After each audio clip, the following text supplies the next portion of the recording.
Hi hello నమస్తే అండి, welcome to యువకర్తి channel. ఎలా ఉన్నారు అందరూ? బాగున్నారా? నేనైతే సూపర్గా ఉన్నాను.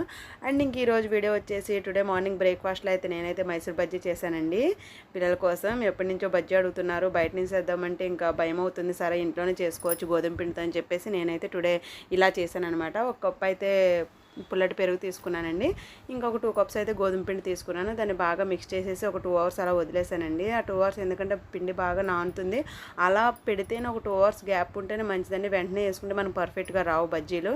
ఇంకో 2 అవర్స్ ఇంకా అలా వదిలేసాను అనమాట. వదిలేసిన తర్వాత తెలిసిందే కదా, యాజ్ యూజువల్ బజ్జీలు ఎలా వేసుకుంటారో, ఇంకా ఆయిల్ హీట్ చేసుకున్న తర్వాత ఇంకా బజ్జీల్లో అయితే వేసుకోవడమే. మినిమం 2 అవర్స్ పైనే ఉండాలి, 2 అవర్స్ కంటే తక్కువ ఉండకూడదండి పిండి పులవడానికి. ఇంకా దాని తర్వాత ఇంకా బజ్జీలు వేసేసుకున్నాక దాని కాంబినేషన్ అయితే నేనైతే అల్లం చట్నీ చేశానండి. చాలా బాగా వచ్చింది చట్నీ ఆర్ బజ్జీలు కూడా. మనం మైదా పిండికే కదా ఫస్ట్ అసలు బజ్జీలకు పేరు, కానీ మన గోధుమ పిండి ఎలా వస్తుందని మనకు కంగారు అయితే పడవలేదు. మన పిండి పర్ఫెక్ట్గా కలుపుకుంటే ఏ పిండి అయినా ఉంటాయండి. ఇంకా దాని మీద ఈ బజ్జీలే బాగున్నాయి తెలుసండి.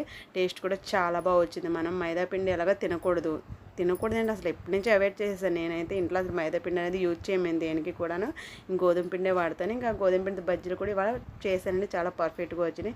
మీరు ఎవరైనా ఇంకెలా మైదా పిండితో గోధుమ పిండి రీప్లేస్ చేసేలా ఉంటే మాత్రం ఖచ్చితంగా బజ్జీలు వేసుకుని తినండి, చాలా పర్ఫెక్ట్గా వచ్చినాయి. మధ్యలో కూడా చాలా బాగా ఉడికిందండి, ఆయిల్ కూడా పెద్ద ఏం పీల్చలేదు, మనం ఇంట్లోనే చేసుకున్నాం కదా, హ్యాపీగా ఫుల్గా తినొచ్చు. మేమైతే చాలా ఎంజాయ్ చేస్తూ తిన్నామండి. మా హస్బెండ్ కూడా చాలా నచ్చింది టేస్ట్, ఆయన ఇంకా అడిగి మరీ తిన్నారనమాట. నాకైతే చాలా హ్యాపీ. ఓకేనా ఫ్రెండ్స్, మీరు కూడా ఈసారి ఇలా ట్రై చేసేలాగా ట్రై చేయండి. వీడియో నచ్చితే లైక్ చేయండి.